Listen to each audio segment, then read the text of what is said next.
Kurt and I, about a year ago, he was talking about doing another sort of convention, and I had dropped the idea that maybe we don't really need to have sort of a think tank sort of event where it's sort of high level discourse, but maybe something that's more community driven, like where it's it's maybe just a get together, like a barbecue or something, or a meetup, a regional meetup. And he said, well, if people want to come together, we'll come show up and we can do some talks, but it can also be not even talks. It might be go hiking. It might be have a potluck dinner or something. It doesn't have to be anything too formal or too institutional. So if anybody wants to set up those kind of events in their region, we're willing to, as best we can, get out there and facilitate. Richmond, Virginia would have been great had had there been more lead into it. If we had more time, if I'd have known about it like a month ahead of time, I could have made some kind of plans to make it out there. I ended up having to work that night, so no way I could make it. Yeah, that was what. But that would have been awesome to go to. Yeah, it caught me off guard too, because it only would have given me just a couple days to kind of get ready and get down there, and I just couldn't pull it together in that length of time. So yeah, like I said, if there's a group, it doesn't have to be a ton. If a dozen guys want to get together and meet up, like I said, Kurt and I are willing to try to work it out for us to be down there as well. So.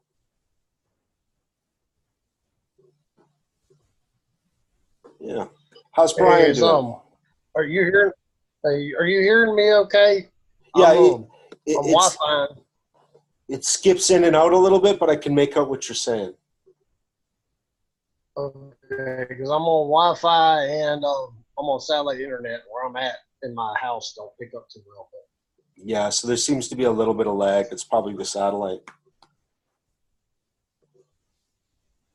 How's Brian doing?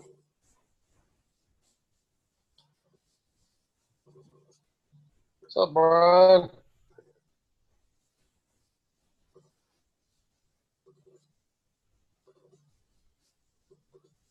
I guess he might be away from the computer right now. So any questions or topics that you're working on or anything like that we can discuss? Or oh yeah, I'm working on a whole bunch of stuff.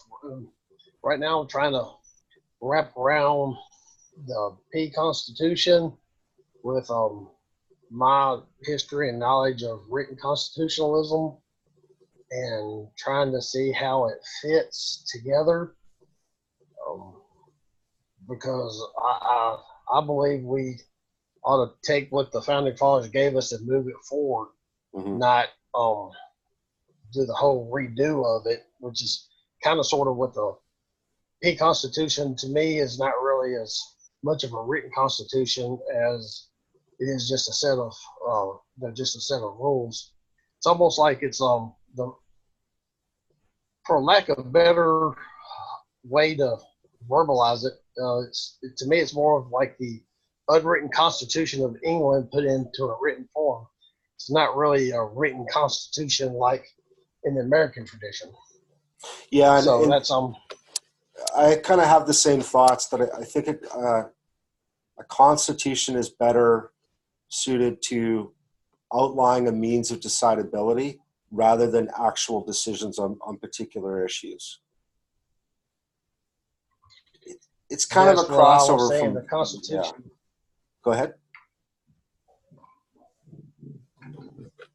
Yeah, I was saying a Constitution should be more of a providing of a framework based on principle, and then then you have codes, the laws that are made after the fact, which have to abide by it.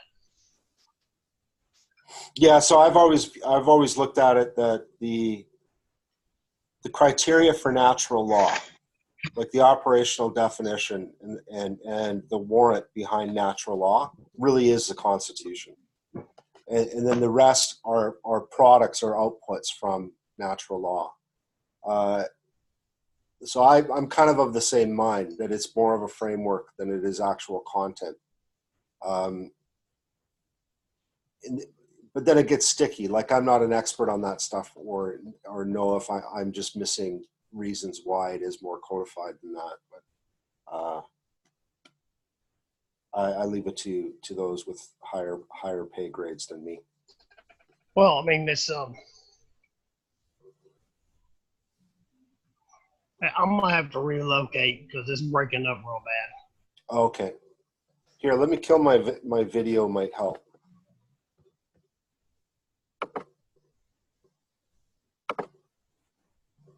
Oh, it's not cutting off. There, that might help. Less data through should help us with that.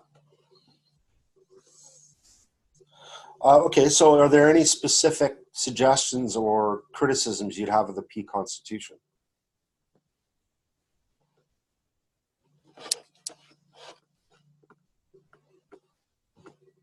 Oh, I think he's wandered off. Oh, hey, please give me a minute.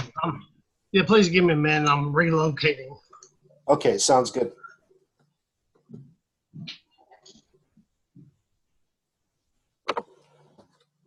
So, Alan, So how was the rest of your afternoon? I hope it worked out well. it was good. Excellent. Good news. I'm so jealous. You in a better spot there? Yeah, so I was saying, do you have any specific criticisms or suggestions around the P Constitution? Well, my main criticism is going to be that we got so much, in the form it is now, there's so much policy in it. Instead of just providing the principles framework, that it's going to be hard. It's going to make it more difficult to get the masses to accept it. You know, I think if we had just laid out principles and left some of that other policy for debate, you know, like we say with your markets and everything, let some of the actual policy come down to markets and form some of the policy that way. I think would make it more what's the word? Make it more acceptable to the masses, to the the normal people. Well, I think there's a longer time horizon issue at play as well. Is that so like I was saying, just to get Alon up to speed, that we were talking about the Constitution.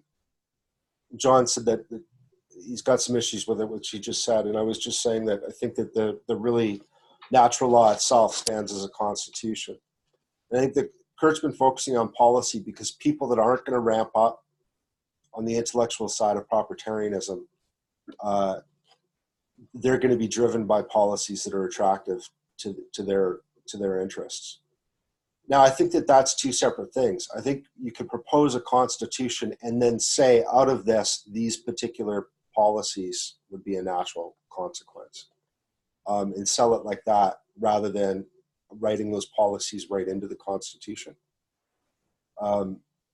Because like I said, I think the Constitution should be the touchstone. Yeah, it should be a touchstone or a framework or so for instance, the British or even the American Constitution is based off principles first, and then the decidability comes second, and that ends up leaving the door open for interpretation. Where if you have an operational methodology as the Constitution, then you're locking down any deviation from that type of decidability. Then the policies become contingent rather than fundamental. If that makes sense. That's how it works out in my head. And I think that to a great extent, I think that's why the Anglos don't have a written constitution, because they already have the methodology in common law. But then that has its own issues too, right? Yeah, but that also makes it where it's more mutable. You know, it's easier to be changed. Because it's just based on pretty much laws that are passed and the common law tradition. It's that's the whole beauty of the written Constitution. If we were following it the way it was supposed to be, it's only changeable by, the amendment process. Other than that, you weren't supposed to be able to change it by interpretations. Right. We've allowed that to happen.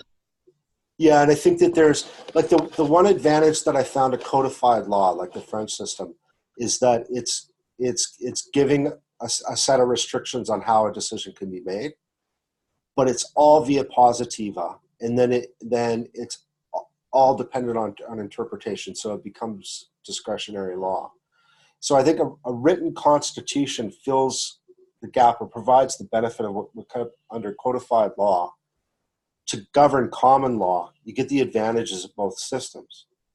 So you have a framework to decide on things that haven't been covered off yet, society hasn't encountered yet, without deviating from the spirit of what the rest of the laws are. So that means any future action still coheres to the direction of the legal system in the society. Because what we're seeing is we get these interpretations in there, like this is Milsom, the interpretation of terms slowly change over time until before you know it, the law is operating quite often in the opposite capacity of what the spirit of the law was initially written in. This is the whole thing with Sheepdog, though, isn't it? The intergenerational transfer of knowledge and martial ability within the middle class. If you don't have that, then there is nothing that's going to check that slide from getting out of place. Yeah, and that's as far as I can tell is that the complaints around interpretive law is by looking at law in isolation of the rest of the social fabric, and how the common law or early American history functioned successfully is that because it was homogeneous, the context of those laws held in the social fabric was maintained. So if we're not maintaining the social norms, but only ever looking to the law, then there's always going to be this deviation. But there's also going to be this seeking of the legal system to do which would be better handled by social norms.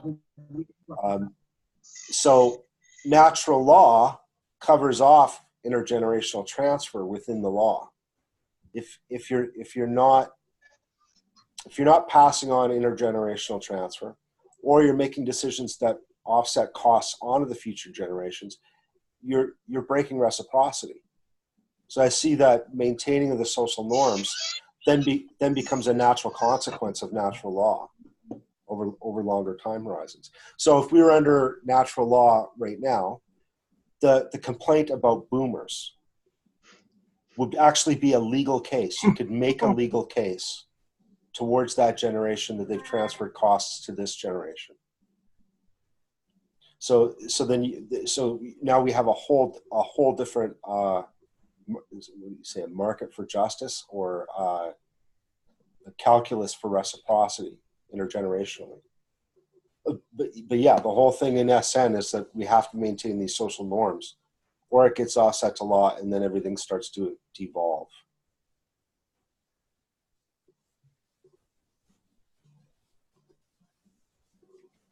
Yeah, I think like that'd be funny if there was a case against boomers, because I mean, like to some extent, like there's some point there, but it's also like we were saying before, it is a bit of a victim complex. It's like you're handed like the most powerful society ever, but you're just like 2 inches left of the absolute apex of all civilization, and you're like, how dare you? How dare you? Yeah, but then that gets worked out within the case. So the boomers state their case, Zoomers state their case, and then that just gives us more clarity on the social norms that should be codified into law and greater decision going forward. Where right now it's kind of lost in this nebulous obscurity, because there's a case to be made about boomers, but that doesn't mean that there wasn't reason why boomers made these decisions. So by hashing those two things out going forward, then we have a precedent in law to say under these circumstances, when the boomers were encountered with it, they did offset cost onto future generations. So next time around, we can't do that. There's now a precedent to prevent that. And then it'll swing the other way, and then incremental suppression, right? We eventually hone in on an optimum. Makes sense. And then how do you hold an entire generation accountable? Well, it's not really boomers, it's the government of that era would be held accountable. And then how do you seek remedy? Well, that might be dissolving some of the institutions they put in place. That might be, I don't know, whatever, distributing resources differently going forward, so on. But I think that's it. We need the methodology is the Constitution, as far as I could see. So it's one page. The thing is, if you go after the problem with going after an entire generation is it's like that's your own family. So it's like right. Yeah. So now is that younger generation seeking reciprocity off older generations? But like I said, natural law within the full context, I think it can capture all of that, and it won't capture it perfectly at first, but as we iteratively or recursively encounter the same problems, we get closer and closer. And that's really what natural law does, and that's what common law has done is we incrementally approximate perfect reciprocity. And to the extent that it's frivolous, that actually constitutes a cost that's being imposed. So if you're trying to sling shit instead of solve the problem, then you're on the chopping block. So exactly right. And at first it'll always be broad and vague and incorrect, but slowly it gets more accurate over time.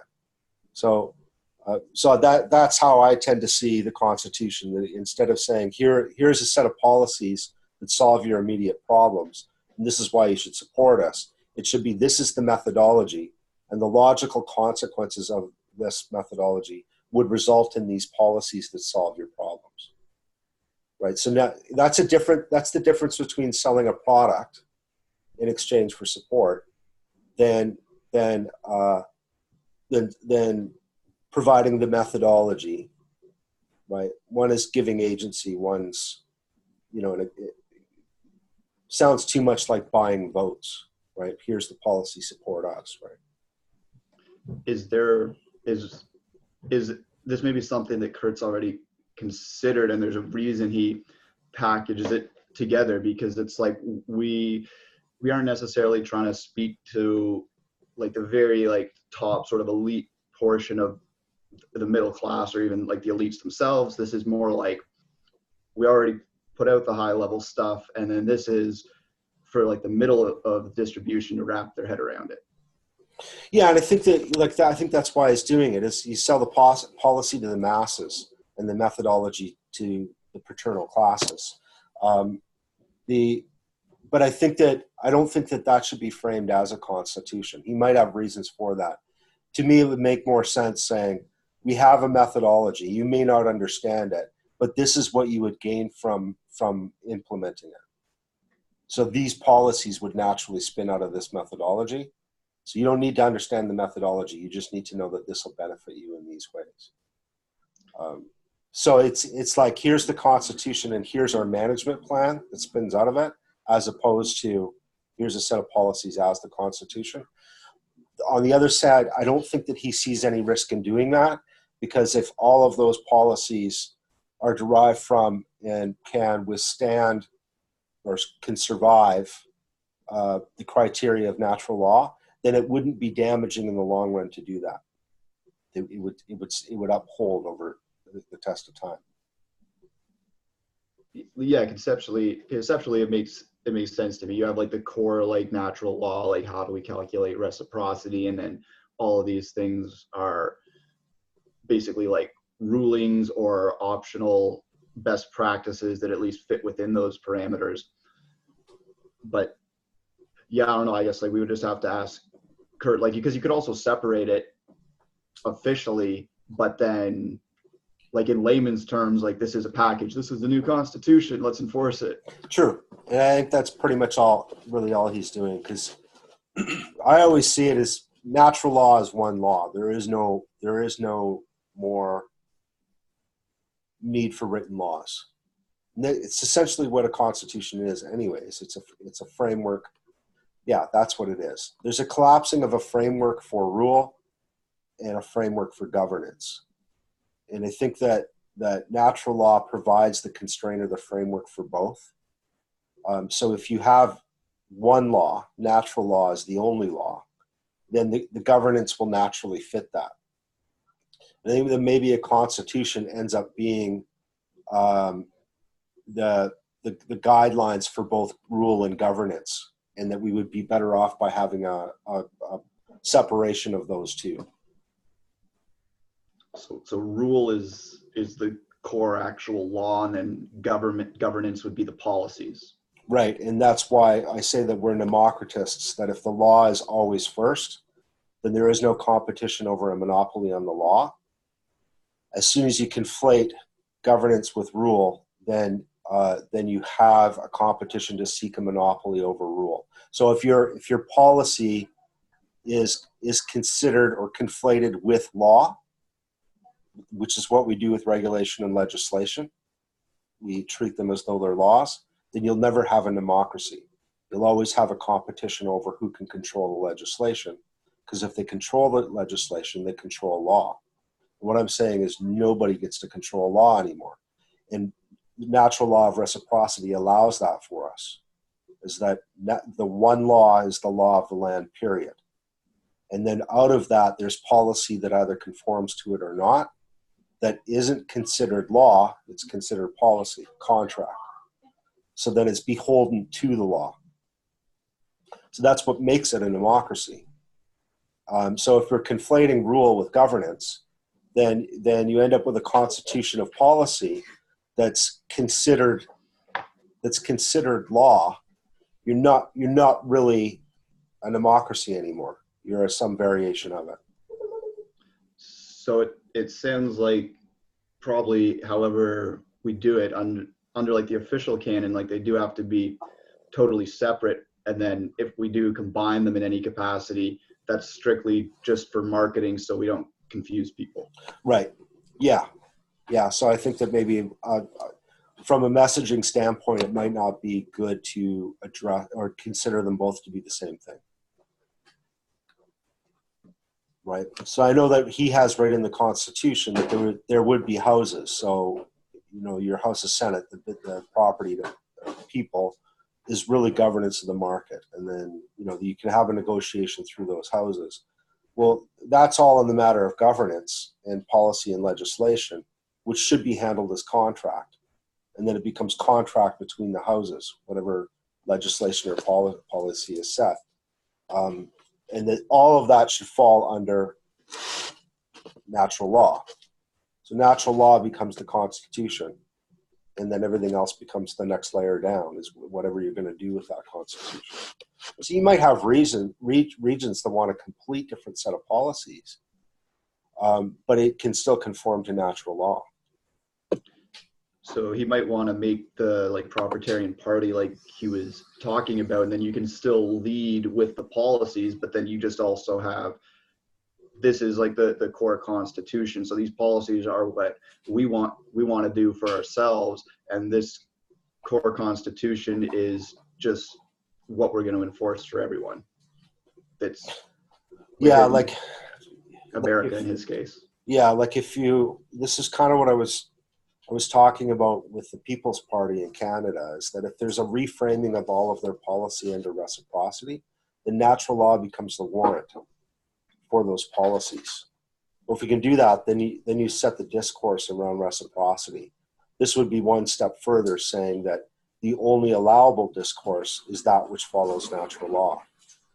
And to me, that's a constitutional statement, that we are a nomocratic polity bound together under one law. So that's what constitutes us, is that one law.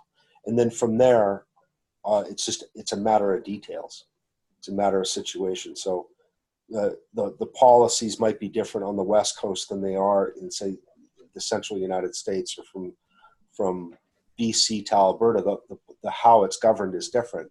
But what constitutes, what keeps a cohesion around all of it is natural law.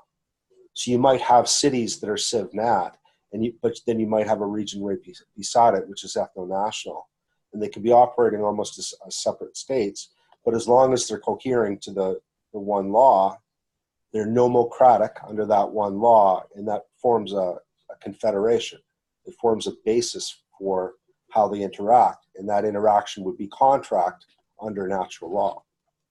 At least that's how I have it in my head, and maybe that's too idealistic. Maybe there's pragmatic things in there that I'm not seeing. Because Kurt has also like corrected people when they'll say like a militia, and he's like, no, the militia, right? So one militia. That, like, I don't know if I'm understanding that correctly, but like that makes me think that, yeah, because the democracy is the thing that we can't negotiate on. The only question is how are we going to enforce it, and then we will. Then that, in that sense, it's one militia. So everyone has like their own allegiances in their own area, but like especially within a continent, like we said before, it's like you can't let someone come in and challenge that, like, you know, this is like your territory and you're doing democracy. Right. Yeah, and I think that then the issue of enforcement is with whatever domain is being prosecuted, who does the prosecution in that particular case. So if it's over legislation, it might be the courts. So the courts can oversee what's happening with legislation. If it's an infraction of the courts and legislation, then that might be police and military stepping in.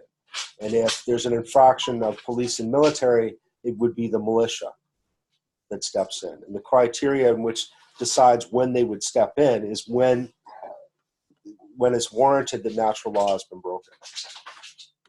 So it goes back to checks and balances again, where everybody is checking and balancing. Every element is checking and balancing against the others. And the militia then is really the people having a criteria of decidability on when they're to stand up and provide the counterbalance, provide the prosecution. This isn't a huge deviation from the Anglo system, and it's definitely not a huge deviation from the American system. The issue is we got complacent, and the militia became no militia with a spattering of a militias throughout that are trying to preserve that tradition. It's no different than the reason why constitutional monarchy de jure in law in Commonwealth nations act as parliamentary democracies de facto. So Canada is still a constitutional monarchy. So is New Zealand, so is England, but we don't use that anymore. Well, it wasn't a takeover. It wasn't like Parliament got rid of them. It's not like the people got rid of them. Just Parliament in the 18th or 19th century operated so much more efficiently than the monarchy and the House of Lords. They just kind of stepped back, and then they became irrelevant, and then they became ceremonial. And I think the same thing has happened with that notion of the militia, is that there was, or urbanization then leads to that complacency, and then you no longer have that militia there anymore. And then over generations, it's like, well, what is this? These are artifacts of history. They're irrelevant now. So then that goes back to the social fabric.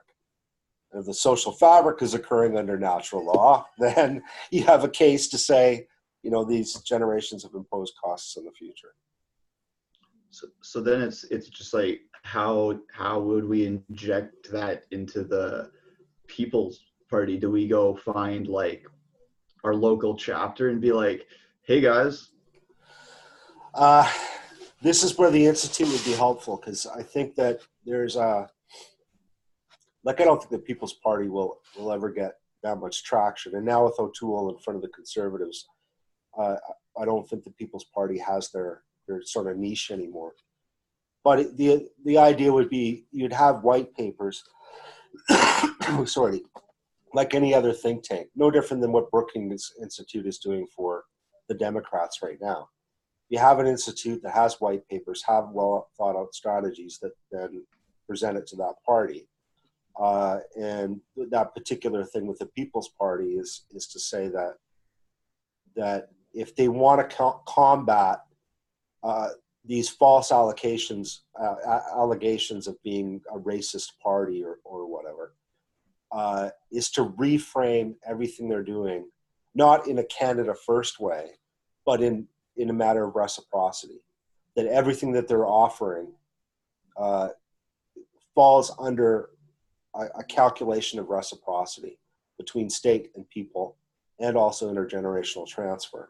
And then anytime one of these other parties come up against them, you just demonstrate how it breaks reciprocity, it's irreciprocal, and that immediately reveals what these other parties are doing, which is just selling promises for votes.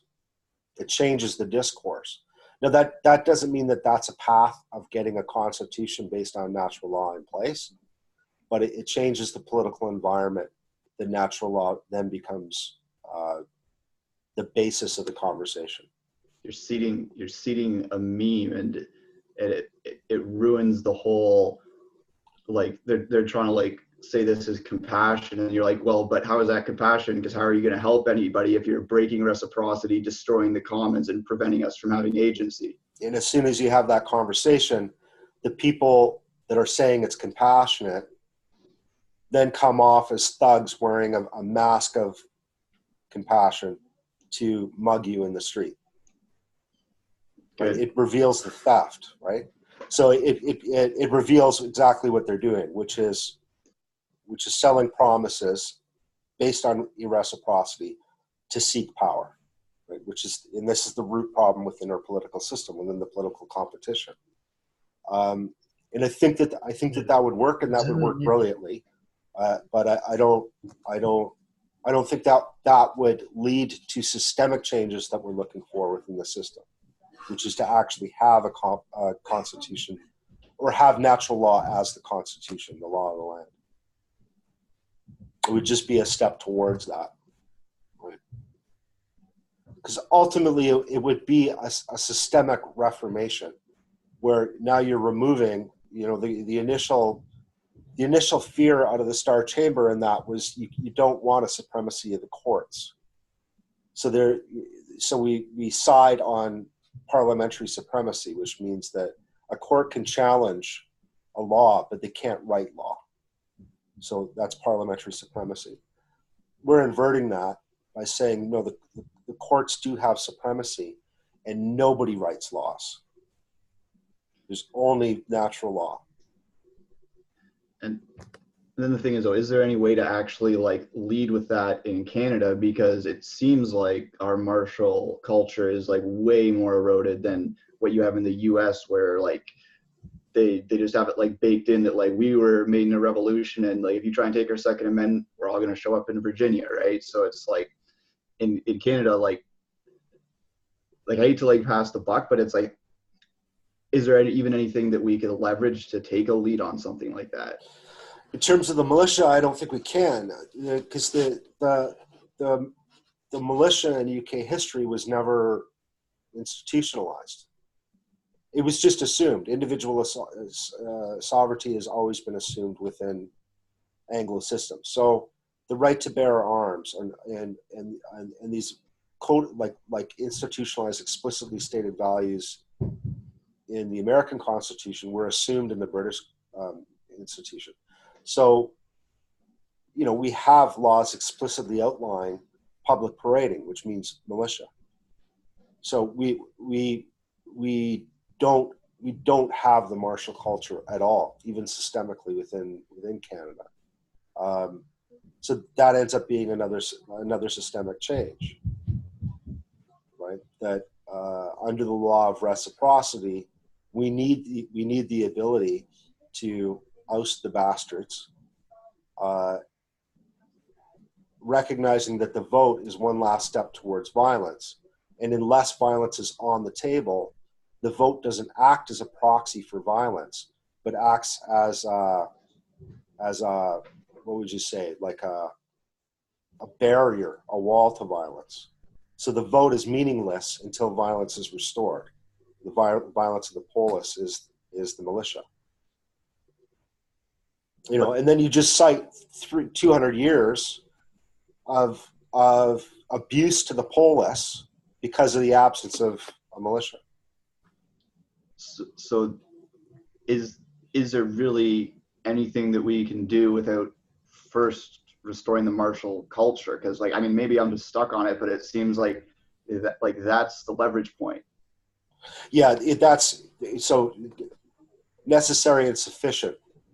What I'm proposing in terms of the People's Party is not sufficient, and the militia is necessary. So I was only seeing it as, how can we get proprietarian language into public discourse? Because as soon as politicians are talking about it, then it's out throughout the rest of the population. The conversation expands. So I'm not seeing that as furthering ourselves towards the sort of institutions that we would like to see, but a way that we can get proprietarian into the discourse so that we can start discussing things on a broad scale, like the importance of a militia or the failures of democracy, and get into those topics. What I liked about the potential that Alberta with Wexit presented is that they have the opportunity to do all of these things, whether that's outlawing consumer usury, getting the banks in control, and reinitiating a militia or initiating an official militia, putting natural law. They have the opportunity to do all of those things. But as far as I can tell, the majority of the people are middle class, and they're not comprehending the conversation. And the people that are leading it are power seeking. So they're not wanting to change the system. They're just wanting to have the system within their hands. And that becomes a problem. I don't have 2 or 3 years to get enough people talking about proprietarianism for them to seize the opportunity right now. They want pets instead of sheepdogs. Yeah, it's essentially the grumbling of pets, right? And they're not. It's like they can't fathom that half of the issues they have is not Ottawa; it's systemic, and that what they've been feeling is that Ottawa is using these systemic flaws against the West. They're essentially treating Western Canada like a colony. That getting rid of Ottawa doesn't solve their problems. They won't be treated as a colony anymore from Ottawa, but they're still going to have those systemic problems. So those problems are going to come up elsewhere. There's going to be other political competitions that are going to cause other problems. So how do you get them to talk about the systemic problems? Well, that takes understanding that you don't have the time to do within the Wexit Party. So with the People's Party, the idea is we can inject this into the political landscape, that if it took root right now, it could be something that we incrementally increase every election cycle. What about simplifying it to, like, so you can use something like reciprocity to prime them, and then like the main leverage point is formalizing the militia. It's like, forget all the conceptual stuff, like understand that if, like, this is where rule of law in our commons came from, and if you don't have this, you have no leverage. But once you have this and understand you have to hold on to the leverage, then we can come back and update the rest of the stuff later.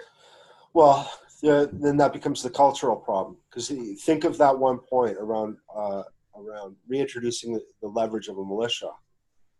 You have to get them thinking that violence is on the table. These are all people that have lived with violence off the table as their mentality, right? So they've never had that conversation. Then all of these things are proxies for violence, and that we're constraining cooperation. Therefore, the militia is a necessary component to constrain cooperation between the governors and the governed. That becomes the foundation for the argument of militia that we kind of know without, like, the concept itself has all of that packed into it. They don't have any of that package. So you end up having to have all of these other conversations. You have to talk about the right to bear arms being assumed throughout English society to Canadians that have never had an explicit right to bear arms.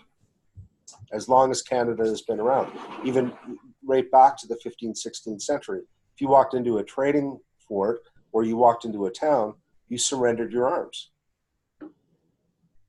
So they're like, we don't have that within our culture here to draw off of. So it takes this huge educational component that, like I said, that there just isn't the time. I mean, Wexit's already has its leadership established. They already have their policies and constitutions written.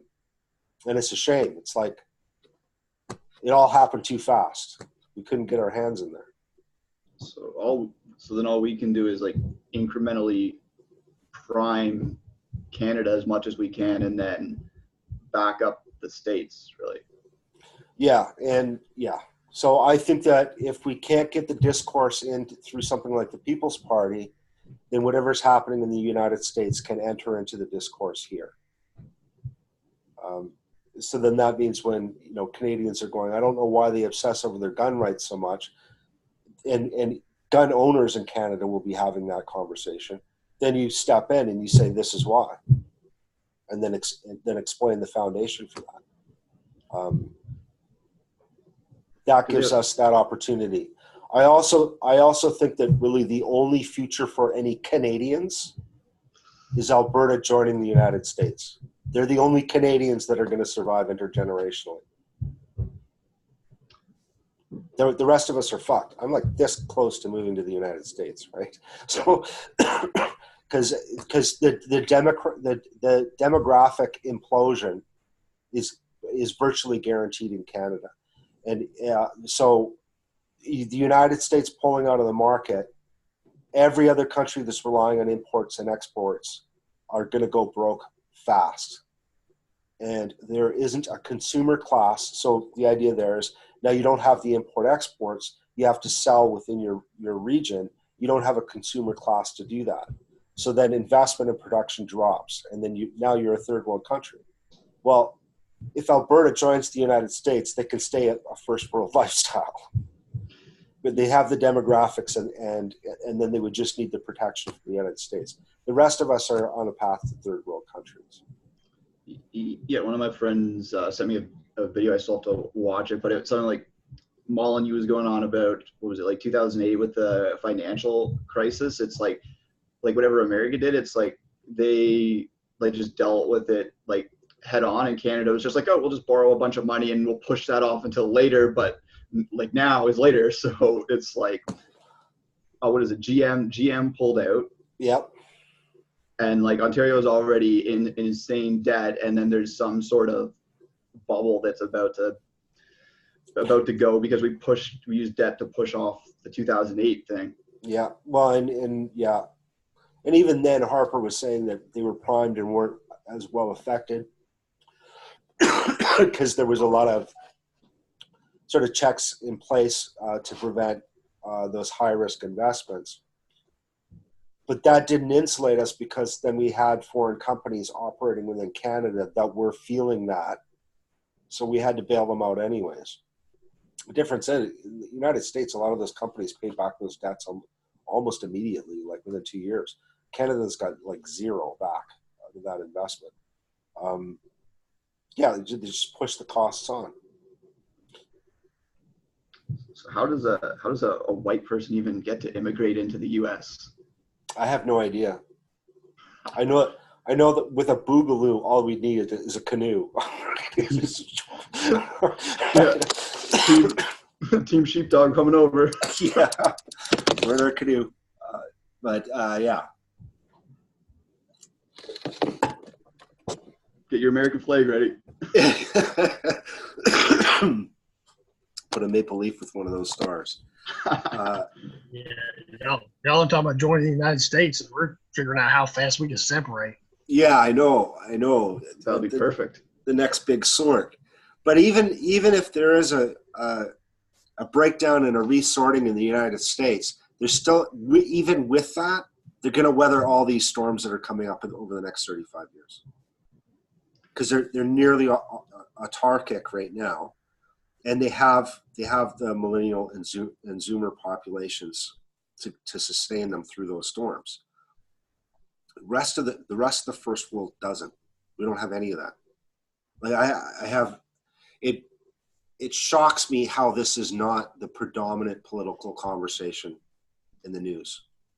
that massive demographic collapse is an existential threat to the ways of life across, 80% of the wealthy nations in the world, right? It's almost like they're okay with that outcome. Is this the stuff Peter Zihan touches on? Say again? Is this the stuff that Peter Zihan touches on? Yeah, this is lectures on. Yeah, this is, and he was even one lecture that I found. I did a binge watch of him a couple weeks ago, so I can never remember which videos he came out of. But he talked about what he thinks the future of the States is going to be. So I think this might be in the one where he's talking about his book, The World Without the United States, World Without America. He figures the path forward, or his projection on the United States, is that a lot of these conflicts we're seeing between left and right on the federal level is going to be hashed out on the state level. So you'll see states writing leftist laws and other states writing rightist laws, and then this will eventually force secessions and reconfederations against among states that have common views. So that's going to be the big sort and the big bifurcation. But that's a long process. It's a long process without a lot of people shooting at each other. So exactly what we're seeing in with West Virginia offering a new home to counties in Virginia. That's exactly how he says that this is going to play out. And if there's 50 or so polities, and that's all the better for us Canadians that want to sell our services to the commons that can actually win. That's true. And I think, and then if you look at the geographical analysis from Zihan, and he's talking about it's all around the Mississippi Basin, is what allows and nearly guarantees the United States to always be a superpower, both economically and financially. That leaves the coastal regions out. If there is a breakdown and a reorganization or a balkanization of the United States, these coastal regions don't have a lot to offer outside of water access. And if they decide to restrict water access, what's happening to Alberta right now, they're going to be weakening themselves to a point where it's just a matter of just take them over. Yeah, and just then conquest. I mean, the thing that I keep coming back to, and like, how do you navigate this? It's just like you stay on the right side of the Pareto distribution, because if you have like a higher level of agency, it's like the people like that are going to like group together because you're an asset. You're playing positive sum games. So whatever they have, you can come and help make that better. Mm-hmm. Yeah. Yeah. Yeah. I mean, another thing that Zihan says is that what Trump is forcing is reciprocity. If you look at every step that he's made when he's backed off NATO, the commentary around that was that the United States have been paying the bill for security in Europe, but it's the Western world, for 60 years to preserve an international market system. And now Trump is saying, we're not doing that anymore. You have to pay your way. That's reciprocity. So every step down his policies, you can break it back down to reciprocity. He's shifting from subsidized security to create an international market, right? Can't have a market unless you have secure borders. He's stepping away from that back into reciprocity. It's like, okay, you have your market. Now everybody pays to play. So everybody has to be paying their own way. It's back to reciprocity. If you're going to impose costs on our industries and our social fabric, you're going to pay a tariff to play in our market. And then he forces reciprocity in the economic deals. Yeah, this is the thing. We just had peer reciprocity for so long that you have all these explosions into like the dependent class, and it's like now it's gonna hit the wall because you guys decided starve later instead of starve now, but that means like more people starve. So yeah, really the starving should have happened 40 years ago. right? Like if you think of it in terms of I remember in the 70s in school, middle school social studies talking about reduced birth rates in Germany, and that was a concern then.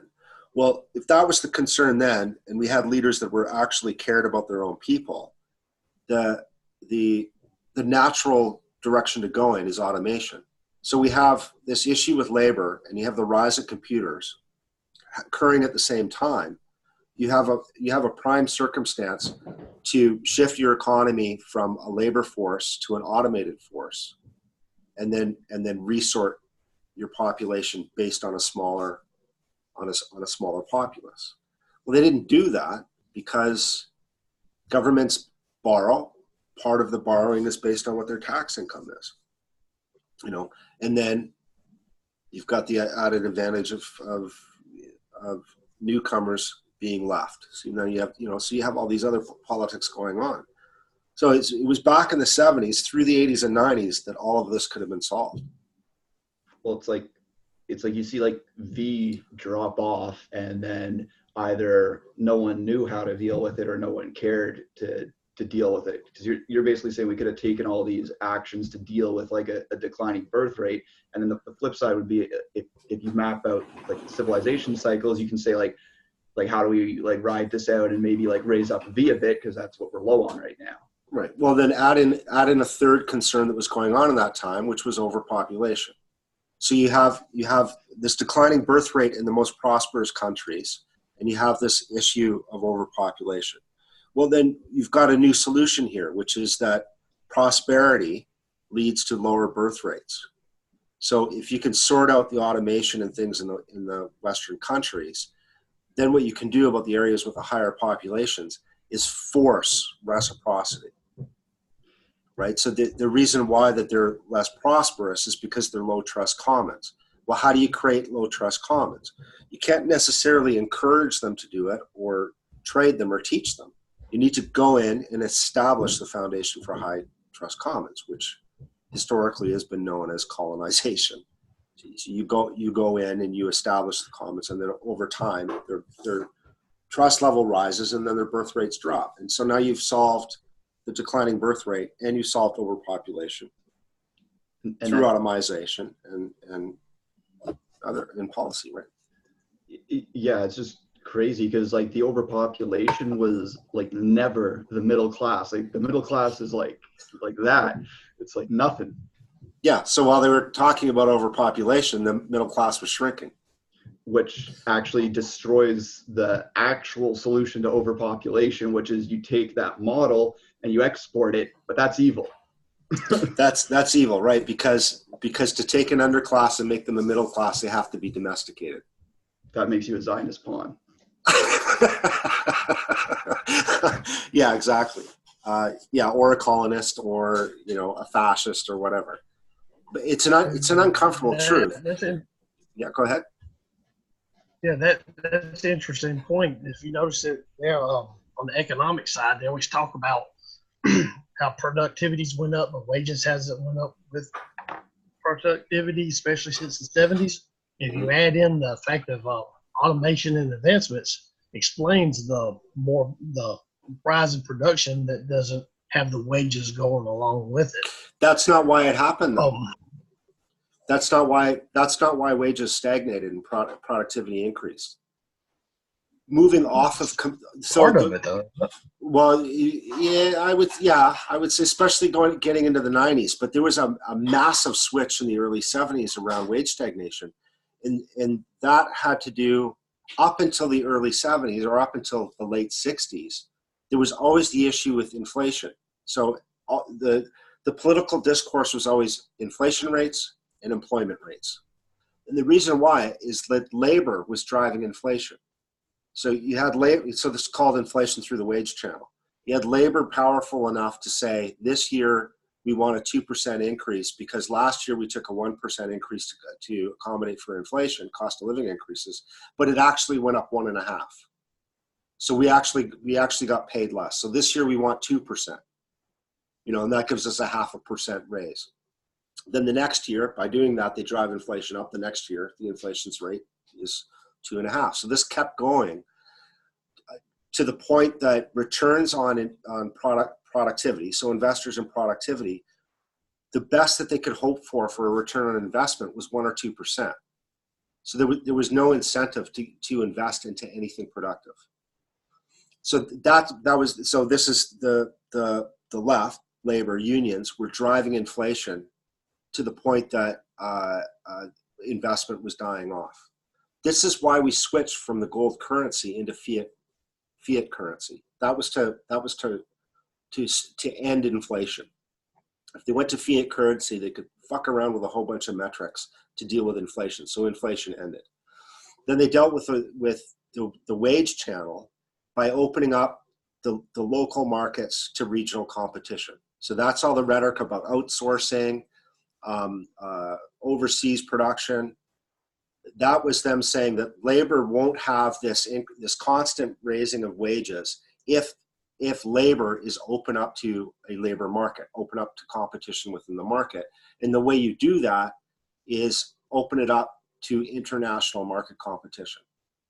So that is what stagnated wages. And then what increased the returns, which is what they're calling productivity, had to do with the fiat money. So then there was a bit of an elevation when this first happened, and they all claimed success, when really that was what China was doing with its underclasses for the first 10 years. And then what we've seen is that wages have not increased since the mid-70s at all, but we've seen returns going further up the ladder. Until now we're at like the 0.1% have all the wealth. And a lot of the progressive politics right now is that the battle that we're seeing within elites is between the upper managerial class and those that are extremely small, 0.1% elites. They're battling right now. And these upper managers, these wealthy white people, are starting to feel the issues that workers have always felt. So they can't get ahead. They get paid $100,000 a year, but they can't afford a house. They're starting to feel the same thing around a diminishing purchasing power that the rest of the classes have already gone through. So they're sympathizing with the lower classes and then pushing that as a justification to fight for their own standing as well. So part of the rise in the upper middle class supporting progressive views has to do with that. One of the sad parts is that they don't understand the economics, that most of the policies that they support end up pushing the inflation up, and it ends up hurting them more than they're gaining. The demand pull and cost push inflations. It's not just having more money. They think, and then you tax, then you get loss of surplus, and then you get dead weight loss. So it all compounds. Most of them don't understand that. The same policies that they're thinking is benefiting them is hurting the worst off among them the most. Yeah, and it's a completely flawed way of adjusting with the issue. So if you think of creating money at the point of borrowing for investment makes sense, because an economy is really the totality of goods and services sold. So the strength of an economy is the totality of productivity within that economic region. So if somebody is about to invest and create more productivity within that region, then it makes sense to create money based on that increase and then collect interest off of it. So to create money at the point of investment loan makes sense, because now you have just like a pricing signal, you have a signal that's sizing in real time to the activity that's going on within the economy. Debt on consumer, so consumption within the economy, is not increased productivity, it's increased velocity. So the more consumption that's going on within an economic zone it's not increasing productivity, it's shuffling the money around within the economy. So the more consumption that's going on, there's more transfer of money going on within the economic region. So creating money on consumer debt and then charging interest on that, is inflating your signal on the productivity of your market. So if your economic region is issuing money based on consumption, it's issuing money based on the velocity within the economic region, not the productivity within the region. So they're working off flawed signals. Their signals, their metrics are flawed.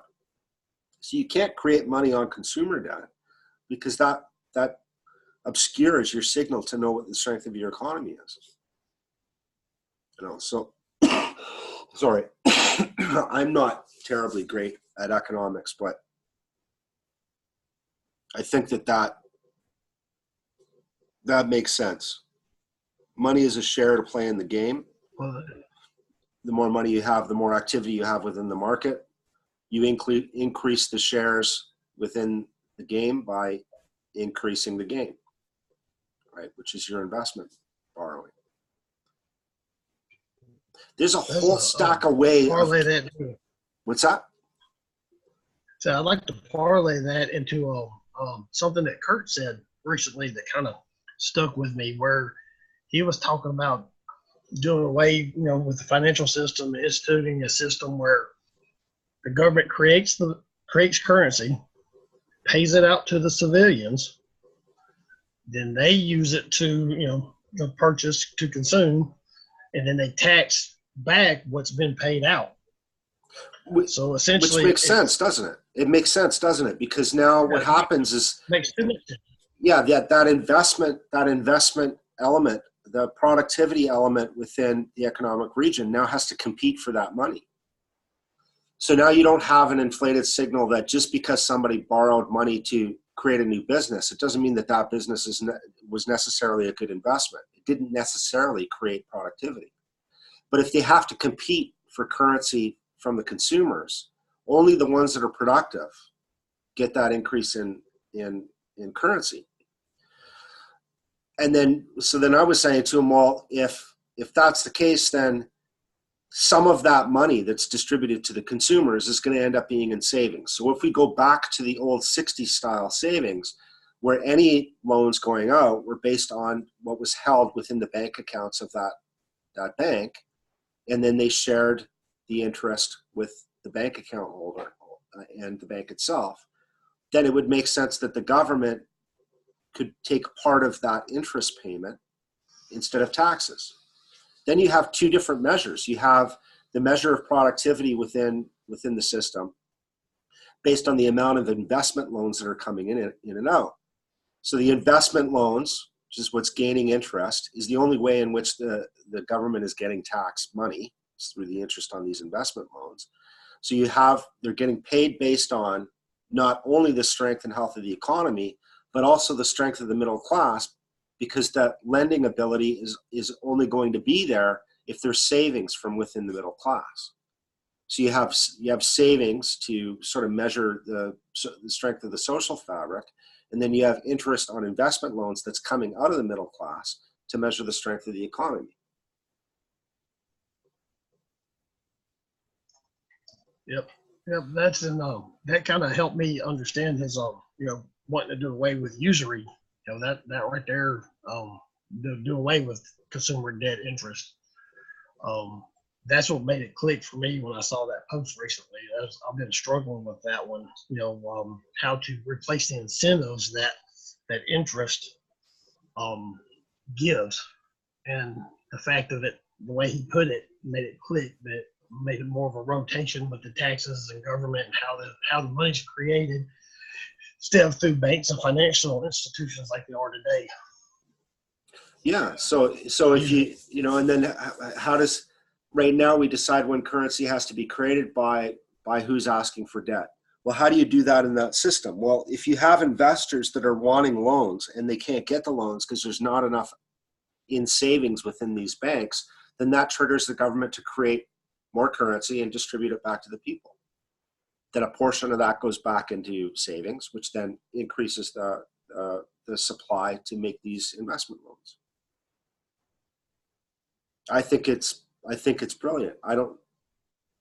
I don't know how. I think what it does is it eliminates the malincentives on financial policy and within the government, and it also separates government from the financial sector, because the intermediary now is the population.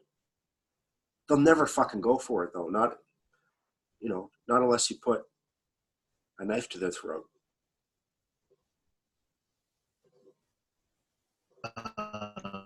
Yeah, that's one of the things that's going to have to be forced. Yeah, unless the American pullback that's going to end up imploding these economies all over the world, this ends up being a viable alternative to them than trying to maintain the illusion of the current system. Because right now, as I'm seeing it, the left around the world are really people that are clamoring onto this old economic order. It's not the political order. They're trying to. Globalism was essentially trying to take what came out of the NATO Pact, the creation of a multinational economic zone, unofficially, secured by the American Navy, and globalizing that, extending that around the world, and not doing that within American hands. So that was the notion of the UN. Well, they're trying to hold on to the notion that that's possible and possible to do without the United States. Geographically, in terms of the Mississippi Basin, it's not going to be possible. There's not going to be enough wealth generated throughout the rest of the country, the rest of the world, because you can't combine, say, the natural resources in Africa with the intellect of Europe and the productivity of Asia unless you create a stable market there. And right now, we can't create a stable market across those areas. So right now I'm seeing it's a scramble and it's a panic between those that are supporting regionalism and the Americans pulling back, and those that want to maintain the economic order that's been going on for 60 years. It's much different than, my pronouns that we're all talking about. So there's a whole other undercurrent that's going on here. The globalism isn't about enslaving the population. It's about a bunch of these countries that have had their security needs subsidized, wanting to keep it subsidized, and wanting a world order that essentially security is a local transaction cost. A government is the centralization of those local transaction costs. They're looking for a global government to centralize the local transaction costs of having a military, right? And it just blatantly ignores regional interest, the variance in regional interests, and it blatantly ignores human nature.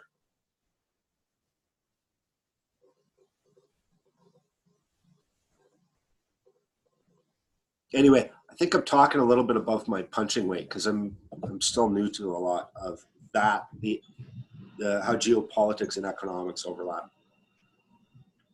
I mean, the basics I think you've done very well on it. I mean, it seems like pretty obvious. Like maybe it's an oversimplification, but it's like clearly having America subsidize everything is not sustainable. It's like find a way to bring enough value to the table where it's actually worth it for us to secure this for you, or just enjoy living in the Stone Age. Like, yeah, and the incentive, the reciprocity was that they provided a bulwark, not only a buffer region, but also locations for military support against the Soviets. And the Union collapsed. They're not filling that role anymore. And I think Putin and China both want the same notion. They want internationalism under international law. And then what they're seeking is a multipolar world again, where there would be a balance of powers between the United States, Russia, and China, as opposed to the unilateralism that we've had over the last 60 years, because they weren't within the economic zone. They were getting screwed by it the entire time. So all of the stuff about interference in other governments and everything else was really about this sort of invisible barrier around an economic zone. And all of these conflicts are happening on the border regions of it. And the interference in those governments and puppet governments and everything else was really about, can we get these people to cooperate within this economic zone? Can we expand this economic zone? You know, and it seems like all of those border regions, we simply could not ever establish that. Yeah, I mean, also if you pull out that type of support, then it also reframes it if there's ever any of these areas that do become viable, because now it's like, okay, you thought we were just here oppressing you, well, let's take that away, and then it's shit, right? And then, okay, so now you do want some help with us ruling you, okay? So what are you going to do for us in exchange? Oh, you have those natural resources, right? And then this becomes the solution to the fear of a return of imperialism, because then reciprocity becomes a matter of, yeah, we want you to come in and put in this high trust infrastructure. Okay, well, what you're going to do in trade for that is give us your resources. We're going to mine your resources for the next 90 years. And then we will take a portion of those profits to support your infrastructure, police it, and maintain it until you can do it on your own. And then depending on how generous you want to be and how able they are, you could in theory be like, look, you know, this is how you do it. It's like you just have way too many people at the bottom of your distribution, but the people that are at the higher end of your distribution, if you emulate what we do, then you get this. And I think Kurt at some point mentioned that something like that is the only way to do it, I guess, because like the alternative is just like a continual, yeah, well, I was going to say continual conflict, right? Because if people aren't able to develop enough autonomy and hold their own land, then it's like you're just going to be stuck in conflict with them. Right. And what is cooperation but an answer to the question, why shouldn't I kill you and take your stuff? I shouldn't kill you and take your stuff because you're valuable to trade with. Well, if they're going to stay in constant conflict, then the question of why shouldn't I just come in and take what I want is always left on the table. So the moral question about it is like applying to morality where the establishment of morality hasn't been put in place yet. So if there's going to be conflict there, then inevitably the powerful one is going to go, I've had enough of spending all my time and resources fighting with you. I am just going to now take you over. I'm going to get rid of this conflict. I'm going to take it over. And I'm going to force you. So now that depends on who's taking over that area. Do you want people that take over the area, and when they say, I force you, that means slavery? Or do you want people that come in the area and say, I'm going to force you, and that means domestication? Right? So we've had imperialism before that when they came in, their choice was to slave or to do genocide. Then we had colonialism, which was we come in and we attempt to domesticate. So then the choice is, out of those three options, genocide, slavery, or domestication, make your choice. I feel like to some extent people would just eternally fight back against that, because if we either don't have like the generosity to help them become autonomous, or if they don't have enough of a high end of their distribution to become a middle class, so they don't have the ability to become autonomous, then to some extent, even if it's not like a brutal form of slavery, to some extent it's like you're just a slave, like you're just under us forever, right? And then it's like I feel like a lot of people would just rather continually fight back until either like basically until they get essentially, if not totally, wiped out. Right. So now you know why genocide has been consistent throughout history. So it's an evolution of incentives between in-group competition. And the other alternative doesn't sound much more humane. It's something of like somewhere between like reserves and a zoo. It's like you're just not able to evolve, so we'll put you here and we won't destroy you, but god damn it, you're not screwing around. Right, which was the way of trying to preserve moral high ground within colonialism.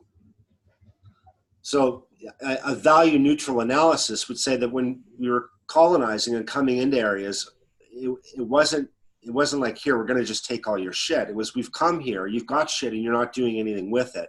We're going to do something with it. And we're going to extend that franchise to you. So it ends up being a colony. in the colony that's eventually handed back to them. And yeah, it sucks. And yeah, there is no moral foundation for that. But there is a logical sequence of incentives and problems to solve that eventually lead to those three things. It's either you domesticate, you genocide, or you enslave. So the notion that people are going to live peacefully beside each other only happens when people are able to cooperate. So how do we cooperate on an intergroup level? Is to say, tell me why I shouldn't kill you and take your stuff. And then the return is the costs are too high to try to kill me, or I'm more valuable alive. Yeah, it's in your interest to get a bit of benefit out of trading with me versus the cost of an extended conflict. Right, and then that's why when we're having these debates around Iran, I was saying that states are not moral actors. States only seek to further the interests of the state, and that's because they have to.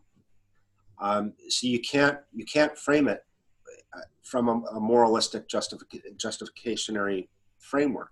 You have to look at the incentives, look at the behavior, and say what problems are they trying to solve, and then what alternatives do they have. And most of the time, the alternatives to not doing this, from the powerful one to the weak one, was to reduce the survivability of their own people. So then make your moral calculation based on that as well. I mean, when it comes to conflict, it looks like the only real morality there is you have to win so that you can enforce your morality, and then the morals of it becomes is your morality actually consistent, and then every version of that isn't reciprocity, at some point it breaks down and contradicts itself. Right, and that's why I like the term that you fight to win the peace, because you fight to win the war is sort of the mentality of tyrants anyways, because then they extend the wartime mentality onto the occupied area. But if you fight to win the peace, so you're fighting with it in mind to end the conflict, to establish a peaceful zone, it implies that morality of natural law, because to maintain peace means to constrain behavior towards cooperation.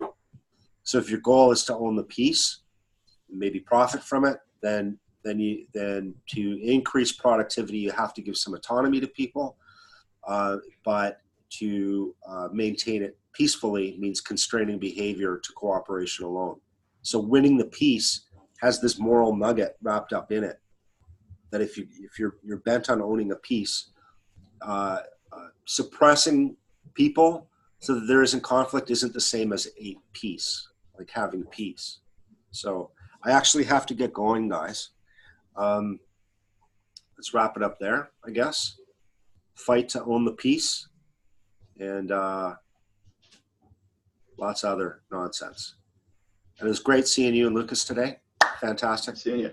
Made my year so far. Brian, I guess we'll catch you guys next time. Spencer, nice to see you again.